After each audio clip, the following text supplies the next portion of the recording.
دوسروں کی خوشی میں خوش ہونا سیکھو، اللہ پاک تمہیں دینے میں کبھی بھی دیر نہیں کرے گا۔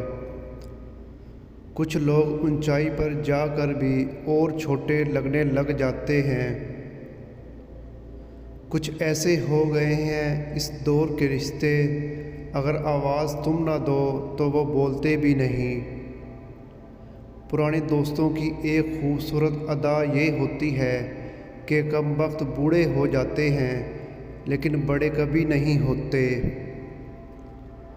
سکھ اور مسرت ایسے عطر ہیں جنہیں جتنا زیادہ آپ دوسروں پر چھڑکیں گے اتنی ہی زیادہ خوشبو آپ کے اندر سے بھی آئے گی۔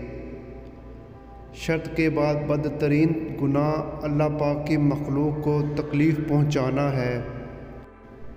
کون کہتا ہے کہ دوریاں ہمیشہ کلومیٹر میں ہی ناپی جاتی ہیں، کبھی کبھی خود سے ملنے میں بھی زندگی گزر جاتی ہے۔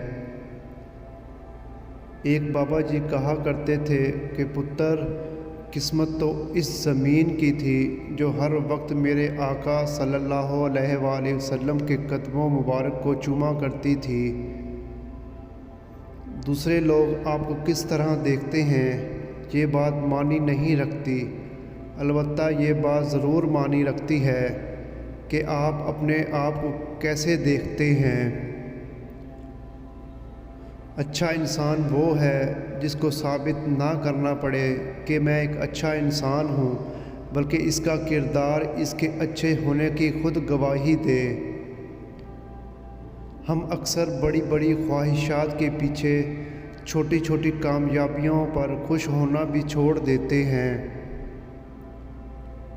وقت کے سمجھانے کا طریقہ سخت اور تلخ ضرور ہے، مگر اس کی سمجھائی ہوئی بات ساری عمر کے لیے سمجھ میں ضرور آ جاتی ہے۔ کھانا کھاتے وقت روٹی کے لقمے سے بال نکل آئے تو سمجھ جائیں کہ بہت جلد آپ پر رزق کی بارش ہونے والی ہے۔ منفی سوچ رکھنے والوں کو آپ جتنا کم جواب دیں گے، آپ کی زندگی میں سکون اتنا ہی زیادہ ہوگا۔